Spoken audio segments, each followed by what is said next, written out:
Bonsoir à tous, très heureux de vous retrouver pour ce nouvel épisode de T'es dans le match. Chaque lundi, une demi-heure pour débattre de l'actualité du Stade Brestois 29 avec nos journalistes et invités.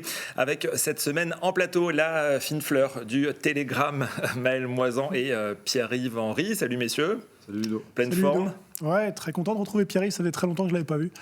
Content de le voir là. Plaisir partagé, c'est ça? Ouais, c'est ça. Ouais. Avec à tes côtés Pierre-Yves, notre abonné de la semaine, Franck Léon. Salut Franck, sois le bienvenu. Salut Ludo, salut Pierre-Yves, salut Maël. Alors, supporter du Stade Brestois depuis de nombreuses années. Oui. Ça remonte à Mon quoi? adolescence, juste après la grosse descente là. On oublie. J'ai commencé avec la D3. Et tu es d'ailleurs venu avec un maillot. Ah oui, Tu veux une bien relique, nous le montrer. Une magnifique relique Maillot collector, ça date de l'époque CFA nationale. avec un souvenir d'un joueur en particulier à cette époque. Ah bah c'était l'époque des sergents, des lérans, etc. Ouais, c'était sympa. Il y avait déjà du monde dans le stade malgré le petit niveau auquel on jouait, donc ouais. Et aujourd'hui, quels sont les joueurs qui te font vibrer dans cette équipe? Waouh, moi j'adore ce collectif, c'est vraiment ça fait vraiment réponse pour éviter le tacle, mais vraiment non, c'est un super collectif. Après bon, le milieu de terrain quand même l'année dernière qui nous a amené loin, qui continue de nous ravir cette année, et puis dans les nouveaux à Jork, le fighting spirit c'est extra. Buteur encore ce week-end face à Rennes.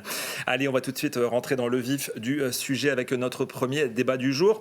L'Europe est-il un objectif envisageable pour le Stade Brestois? Question que l'on se pose après la nouvelle victoire décrochée dans le derby à Rennes samedi dernier et qui voit désormais le Stade Brestois être à 4 points des places européennes. Alors messieurs, qui est chaud pour commencer? Allez. Maël, ça m'aurait étonné. Tiens. J'attaque. À mon avis, c'est bien ce qui se passe là, et c'est difficile de dire que Brest n'y sera pas avec la saison dernière où effectivement ils nous ont tous surpris. Maintenant, moi, ce qui me frappe là sur les 6 premiers, donc les 6 places qui sont qualificatives, après il faut avoir via la Coupe de France, mais les 6 places qualificatives, c'est que tous les gros sont là en fait. À part Rennes qui a décroché un peu, tous les gros sont là, et c'est aussi pour ça que Lyon, c'est impératif qu'ils y soient aussi. Donc moi, c'est plus ça qui me fait dire que je pense que malgré les 4 points, ce sera compliqué de se glisser dans ce peloton-là. Franck?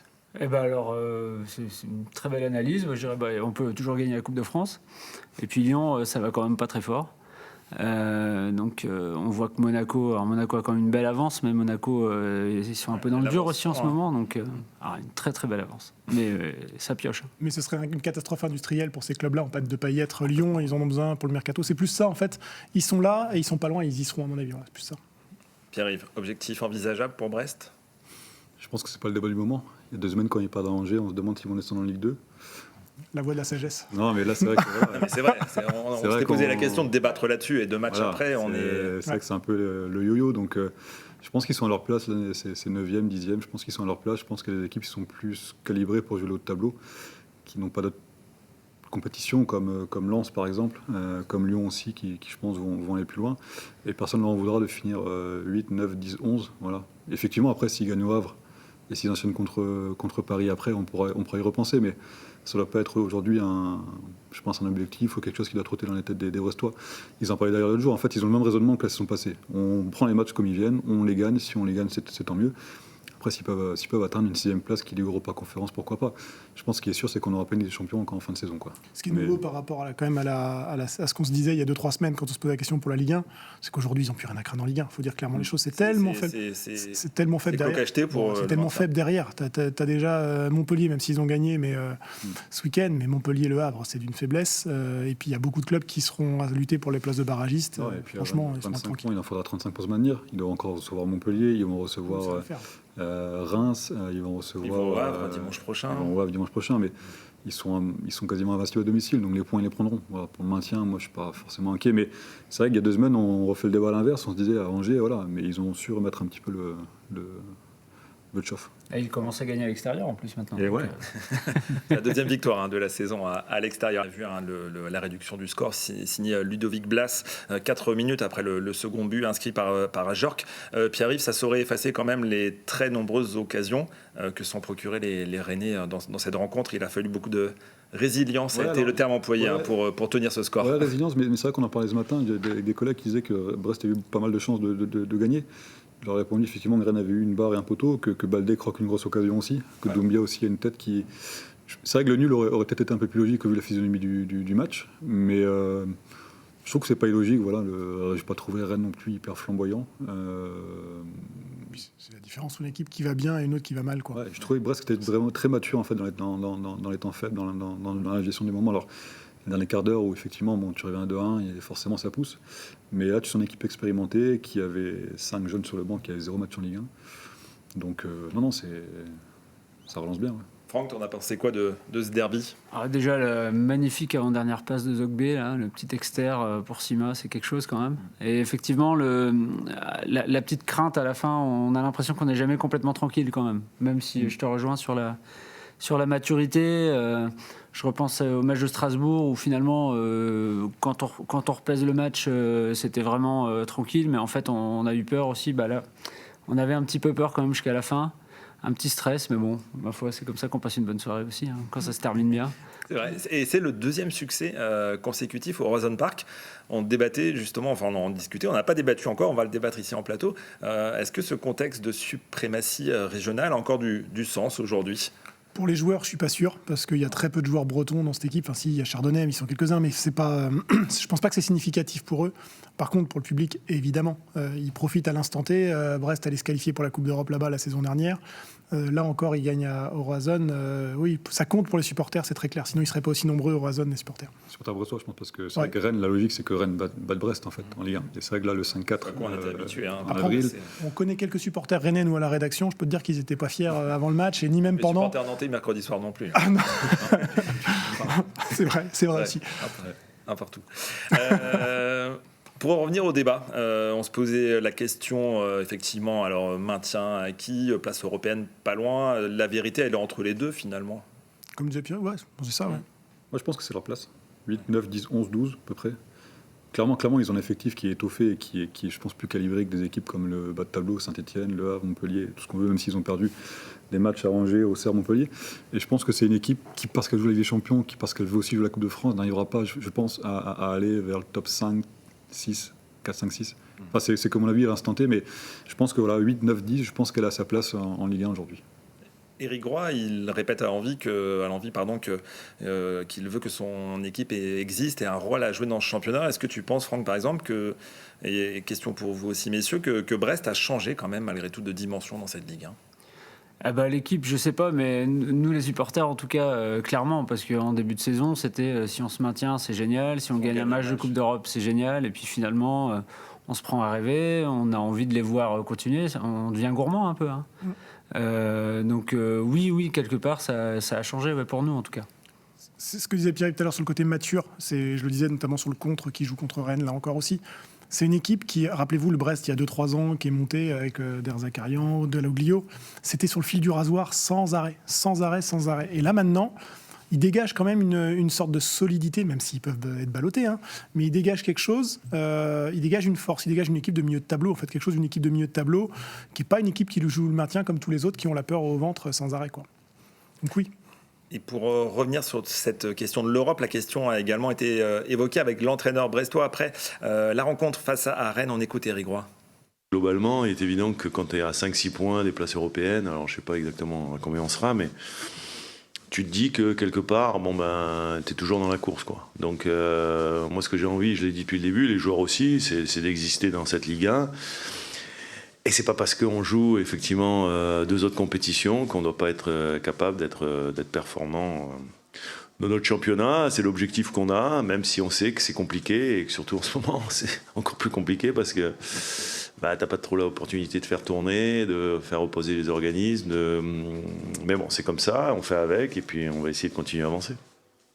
Alors, comme l'a dit Éric Groy, cette équipe va jouer 3 matchs par semaine jusqu'au 9 février, pendant 3 semaines minimum, voire 6 encore, avec la Ligue des Champions. Voire 6 avec la Ligue des Champions. Ça limite forcément les ambitions d'aller chercher une place au classement en championnat, ou pas?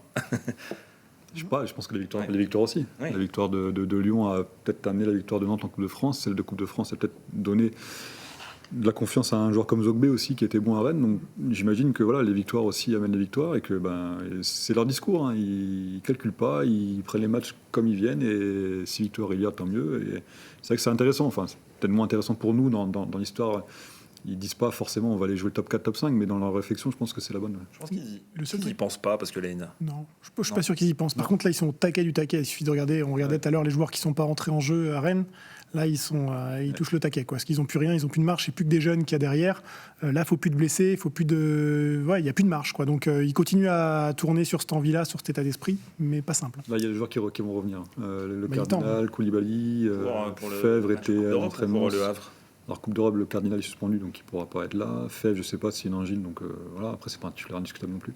Et Koulibaly, peut-être trop court, mais ça va peut-être rentrer un petit à petit, ça va faire du bien aussi. Alors, pour bien comprendre où en est Brest, on va regarder ensemble le classement de cette Ligue 1 avec le Stade Brestois 9e, pile en milieu de tableau, avec désormais 8 points d'avance sur la zone rouge. On le disait, Maël, plutôt bien parti pour le maintien. Le Havre s'était maintenu avec 32 points à la 15e place la saison passée. Oui, Pierre-Yves. 9 points. Parce que le goal average, il est quand même. Il faut toujours prendre ça en compte. Il y a des moins et quelques, moins 20 et quelques pour Saint-Etienne, L'Eure et Montpellier. Allez. Brest est à moins 2, moins 3. Donc, vendu pour 9 points. Et si l'on regarde en haut de classement, on le voit, Lyon à 4 points de plus. L'année dernière, la 7e place avait été aussi qualificative pour les barrages de la Ligue Europa avec Lens. Voilà, il faut regarder ce qui se passe en Coupe de France. Ce sera vraiment important. Après, effectivement, et puis il y a la Ligue Europa Conférence. Est-ce que ça intéresse pas. Je pense que encore une fois, il y a les gros. Champions. Ah oui. Bon, les 4 premiers alors. Allez, on va passer à notre second débat avec un joueur qui fait l'unanimité au Stade Brestois. J'ai nommé Mady Camara. Jingle.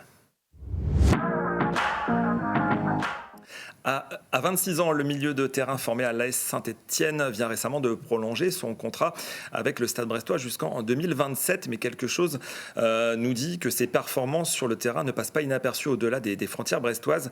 Alors, Mady Camara est-il amené à viser plus haut? Qui pour lancer Je laisse la main, le Pierre. débat? Ah bah oui, je pense qu'à 26 ans, il est joueur de Brest, il est amené à avoir cette saison, on le voit en Europe avec la Ligue des Champions, et c'est un joueur qui est régulier, c'est un joueur encore, le joueur à Rennes qui est, je trouve monstrueux en fait au milieu de terrain. C'est un joueur qui est box-to-box, qui fait les efforts, qui est techniquement, qui est costaud, qui marque des buts.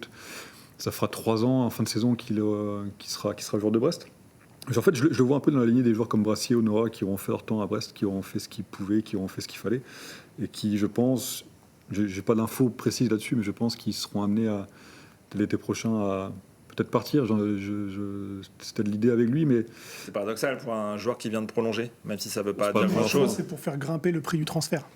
Souvent, quand tu prolonges le joueur, tu lui donnes un peu plus au niveau salaire, tu augmentes un peu le salaire et puis tu verrouilles ton transfert pour l'été d'après ou même après. Mais en tout cas, ça te permet d'avoir une somme plus intéressante.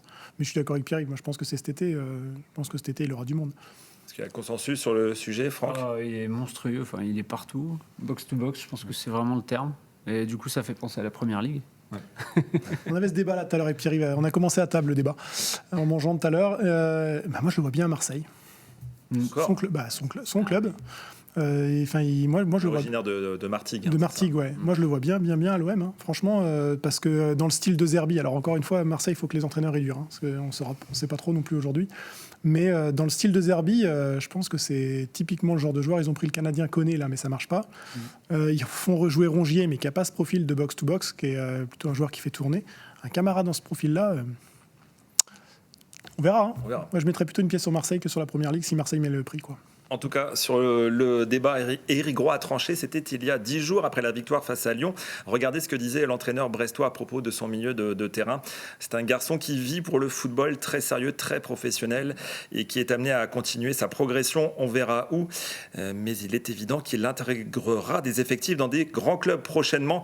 Il est déjà résolu à perdre son joueur, finalement. Oui et non, mais c'est la logique des choses en fait. Je pense que encore une fois, Brest est un club tremplin pour ce genre de joueur qui arrive. Il arrivait il a 26 ans, qui arrive à 23 ans, comme on aura à l'époque, comme Brassier, comme Perrault, comme Diallo. Et c'est vrai que 3 ans dans un club comme Brest, quand il est arrivé, il faut pas oublier qu'il vient de Saint-Etienne, qu'il descend en Ligue 2, capitaine de Saint-Etienne. Et il met vraiment une saison à s'imposer, parce qu'au tout début, il y avait Belkebla, Manetti, milieu de terrain. Et c'est vraiment la saison passée avec Manetti, Manetti, Dazmelou et lui moi, je trouve qu'il a pris une dimension qui est au-delà de la Ligue 1 en fait. On parle d'un joueur qui sait à peu près tout faire, défendre, attaquer, marquer même. Qui se blesse pas. Qui se blesse pas. Il est partout. Et puis dans tous les grands matchs de Brest, il est là, quoi. En général, s'il est un peu en dessous, ça va pas le faire. C'est rare. Combien ils l'ont acheté, 2 millions 2 millions et demi. Voilà, T'imagines, 2 millions, c'est ce qu'ils avaient payé pour Diallo. Perrault. C'est ce qu'ils avaient payé pour Perrault. À chaque fois, ils prennent 15 derrière, entre 10 et 15. C'était plus près de 15. Camara, on se pose la question aussi tout à l'heure, c'est entre 10 et 15. Donc, tout dépend de ce que tu peux avoir. Donc franchement, pour Brest, comme disait Pierre, c'est le tremplin. Et Brest en a besoin. Il ne faut pas oublier ce qui se passe avec les droits télé aussi non plus. Brest a gagné un peu de temps avec la Ligue des Champions en se qualifiant. Et ils ont pu mettre un peu de beurre dans les épinards. Idem avec la vente de Brassier. Mais ils ne pourront pas cracher sur un transfert cet été. Ils seront obligés au moins d'en faire un beau transfert, ce qui va leur permettre de donner un peu de marge pour la suite. C'est la valeur marchande d'aujourd'hui. C'est lui la valeur marchande d'aujourd'hui. Ouais. Il y en a de moins en moins à Brest, finalement. Il va y avoir des locaux quand même qui, s'il y aurait une blessure, pourraient peut-être regrapper un peu. Bon, Sagles Milou a perdu la sienne avec ses blessures à répétition. Mais c'est celui qui a la plus haute, en tout cas. Aujourd'hui, c'est lui qui a la plus grosse cote. Et puis, il appartient au club. Quoi, donc, Après, les autres, c'est 29-30 ans ou c'est prêté. Donc, c'est compliqué tout de suite. Hein. C'est également un joueur plutôt intelligent, posé, qui sait ce qu'il veut, et entièrement tourné vers le football. Regardez ce qu'il confiait au journal L'Équipe au mois de décembre dernier. Je n'ai pas de femme, pas d'enfant. Moi, c'est football. Fonder une famille constitue un but dans la vie, mais je n'y pense pas tous les jours. J'ai ma carrière à gérer et je suis épanoui comme ça parce que c'est sur un terrain que je me sens le mieux. Ça devient plutôt rare dans le football moderne. Maël, on voit souvent des joueurs vite, papa très tôt, papa très jeune. Ouais. Mais et puis c'est surtout bien de l'assumer. Après, chacun, c'est des histoires de choix. Chacun fait comme il veut. Mais de l'assumer et de dire qu'il est focus football, clairement, ça. Pour un club, en tout cas, ça, je suis sûr que ça c'est regardé, ça. Et Eric Roy dit de lui qu'il en aimerait en avoir à 10 comme ça dans l'équipe. Il ne marquerait pas beaucoup de buts. si, du coup, il marquerait des buts. Il prendrait des buts parce qu'il n'est pas gardien.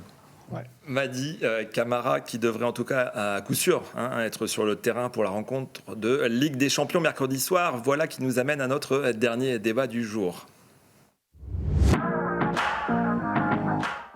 À 48 heures de retrouver l'Europe, on va donc se poser la question de savoir si Brest peut déjà rêver d'un 8e de finale en Ligue des Champions. Allez, pour ce faire, coup d'œil au classement. Après 6 rencontres, Brest occupe, vous le voyez, la 7e place avec 13 points. Hormis le Barça, 2e, et surtout Liverpool, premier, qui sont très bien partis tous les deux pour terminer dans le top 8. Ça reste très ouvert entre les équipes qui, on le voit, comptent 13 points, comme Brest à ce jour, jusqu'aux équipes qui en comptent 10 points. Est-ce que vous êtes d'accord avec ça ? Oui, c'est ouvert, c'est très ouvert. Et puis en plus, il va y avoir, comme on en parlait tout à l'heure, il y aura des confrontations directes aussi très importantes. Il y a le City, là c'est plus pour les barrages, mais il y a le City-PSG, enfin le PSG-City, pardon. Donc il va y avoir pas mal de matchs à venir. Mais oui, pour Brest, en tout cas, c'est ouvert et c'est justement quelque chose qui peut à la fois favoriser et pénaliser Brest. Mais moi, je pense que ça plus les favoriser, ouais. Il a travaillé le sujet, Franck, avant de venir. Allez, ton éclairage. On regarde juste en dessous, on a des équipes qui vont s'affronter, comme on disait, Benfica, Juve, tout ce qui est 3 points en dessous, en admettant qu'on puisse aller gagner contre le Shakhtar, on l'espère en tout cas, soit pour se qualifier directement pour les 8e, et puis même 9e, 10e, t'affrontes un 23e, 24e. Bon, on va pas commencer. Encore une fois, en début de saison, ça faisait plutôt peur. Le moindre match, là, on se dit un 23e, 24e, c'est jouable. Sauf si c'est Paris, peut-être quoi. Mais... Alors, les statistiques prennent beaucoup de place maintenant. Que disent les projections, Maël Pierry ? Parce qu'on a des informations à ce sujet en termes de points, en termes de chances de Brest de terminer dans le top 8. Je fais ou tu fais ? Que disent les maths ? Moi, ça m'intéresse pas. Alors, je vais faire... D'habitude, c'est Adrien, les stats, c'est quand nous, on est là, nous, on fait pas de stats. Donc je vais faire l'instant Adrien.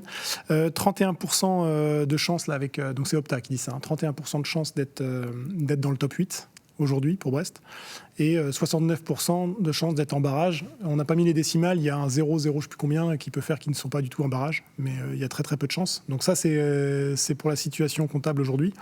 Et autre chose qui est intéressant, c'est qu'il y avait un statisticien qui a été pas mal appelé par tous les médias et l'équipe en début de compète, qui chiffrait à 16 points pour être dans le top 8. Donc en gros, une victoire au Shakhtar, ça passe, selon ce qu'il avait vu. Il avait été rappelé, il disait toujours pareil après 5 journées. Après 6 journées, donc là, et juste avant les 2 dernières journées, il parlait plutôt de 17 points. Donc ce qui voudrait dire que même en gagnant au Shakhtar, peut-être qu'il manquerait un petit point contre le Real. Non, après, peut-être qu'à 16, ça passera, ce n'est qu'une projection. Okay. Voilà, donc voilà les stats. Tu le disais à l'instant, Franck, il y a pas mal de raisons d'être optimiste avant d'aller jouer le Shakhtar finalement. Déjà parce qu'on est là, Ouais. donc ça c'est la plus belle raison d'être optimiste. Et puis alors les stats, on peut les prendre dans le bon sens ou dans le mauvais sens. On n'a pas de recul en fait sur cette formule-là, mais ouais, avec l'état d'esprit qu'ils ont, ils croquent dedans à pleines dents. Pourquoi ils pourraient pas battre le Shakhtar? Pourquoi ils pourraient pas accrocher un nul contre le Real, qui va sans doute jouer sa vie, donc ça va être dur. Mais non, oui, il faut être optimiste. Il y a aucune raison. Seulement 4 points pour le Shakhtar, quasiment, on peut le dire, éliminé de la course au barrage, puis arrive. Quasiment. Après, c'est une saison particulière pour eux. Ils sont encore forcés à l'exil par rapport à ce qui se passe dans leur région d'origine de Donbass. Là, ils jouent à Gelsenkirchen, qui est un super stade, le stade de Schalke 04 qui joue en D2. Qui est en D2 maintenant, de allemande, ouais. 55 000 places. Ouais. Alors après, je crois qu'ils ont perdu contre Bergame chez eux, contre Bayern Munich. Ils ont battu Young Boys de Berne. Pas simple à dire ça. Mais oui, c'est une équipe qui est en difficulté, qui n'a pas joué depuis 40 jours.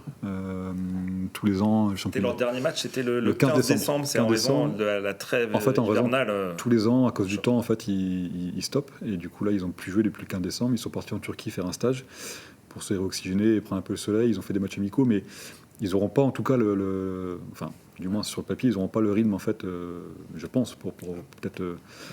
Faut se méfier quand même de ça, parce que souvent, c'est l'argument qu'on prend chaque hiver quand on joue une équipe ukrainienne, russe, etc. On dit ils n'ont pas joué depuis un moment, et on a déjà été cogné avec des clubs français qui jouaient ces équipes-là. Moi, je pense que ce qui est plus intéressant, c'est le fait que c'est une équipe qui est rentrée dans le rang, en fait. Ce que tu disais tout à l'heure, enfin, c'est une équipe, c'est plus le Shakhtar. Le prestige d'avant, en fait. Rappelez-vous, avec tous les Brésiliens là, qui arrivaient après à 40 millions dans tous les grands clubs européens, là, visiblement, c'est plus ce type d'équipe-là. Elle a plus ce talent-là. Il y a des bons joueurs encore, mais il n'y a plus ce talent-là. Attention, elle perd 3-2 au PSV, que Brest a battu à Guingamp, mais elle gagne 2-0 jusqu'à la 89e. Le PSV a retourné ça en 10 minutes en gagnant 3-2, mais c'est une équipe aussi qui a des bons joueurs et qui marque tous ses buts en Ligue des Champions en première mi-temps. Je croyais que tu n'aimais pas les stats. Mais c'est intéressant de Je peux même dire 4 dans la surface et 1 de l'extérieur de la surface. Bravo, voilà. Ouais. Combien avec la tête? 0 du coup, parce qu'ils ont marqué 5 buts seulement dans cette compétition. 5 buts pour, 13 buts contre. On le disait, il y a toujours un fort contingent brésilien, alors on ne les connaît pas, malheureusement. Non, on les découvre après à chaque fois quand on les joue, mais avant on ne les connaît pas. Faut vraiment suivre le championnat. Randao, mais il y a très longtemps. Ouais. Très longtemps, ouais. Ouais, Et puis ils avaient Willian. 2000, Willian, enfin, il y en avait pas mal à passer par là-bas. Mais on a eu... Aujourd'hui, dans le Télégramme, on a un journaliste ukrainien là, qui suit la Ligue 1 et qui parlait aussi du Shakhtar en disant que clairement, c'est plus le Shakhtar qu'on a connu. Parce qu'encore une fois, il faut prendre le contexte de la guerre aussi. Ils n'ont pas la tête qu'au foot, quoi. C'est un club qui ne joue pas chez lui.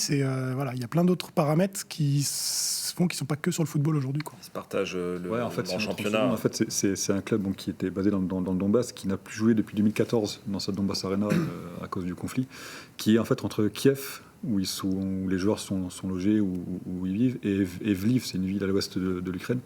Voilà, ils sont vraiment éparpillés à droite à gauche. C'est vraiment l'exil permanent forcé, et bon, c'est pas le même problème qu'on peut vivre au quotidien, quoi.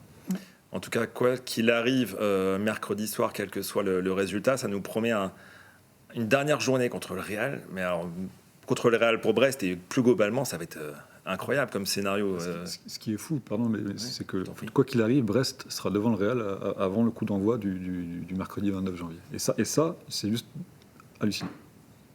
Ça va être une soirée complètement folle. Brest aura déjà validé sa qualif en barrage. Brest pourra jouer un top 8. Le Real, même s'ils sont fait, c'est vraiment corrigé, un 5-2, je crois, contre Barcelone. Ils viennent d'en passer 4 à Las Palmas hier, avec Mbappé qui revient en forme. Ça va être complètement incroyable, cette dernière journée. Ouais, et puis c'est le plus beau match. On a commencé comme ça en début de dans le match de la saison. On disait à chaque fois, est-ce que c'est pas le plus beau match de l'histoire du Stade Brestois? Là, clairement, c'est le plus beau match de l'histoire du Stade Brestois, sans conteste possible. Tout le monde voulait y aller, hein. Puis ce qui est génial, c'est qu'on les joue en dernier. Donc le parcours est validé. Tu joues sur ta première journée le Real, tu prends une tôle. Peut-être que tu as plié toutes tes ambitions sur la Ligue des Champions. Là, tu as fait un beau parcours. Tu es qualifié au pire pour les barrages. Comme quoi, à quoi ça tient finalement un bon parcours? Parce que, comme tu dis, s'ils avaient joué le Real au tout début et qu'ils avaient été tartinés par le Real, tu fais pas la même saison, tu fais pas le même parcours. Le parcours que Maël avait prévu dans la première de jeter dans le match. Je te remercie de le rappeler. Il faut le dire. Voilà, on va se quitter là-dessus. Un grand merci à tous les trois pour votre présence. Et puis, comme Franck, vous souhaitez participer à l'émission, contactez-nous via les réseaux sociaux du Télégramme et l'on se fera un plaisir de vous recevoir ici même. Rendez-vous donc à lundi prochain pour un nouveau T'es dans le match. Salut à tous.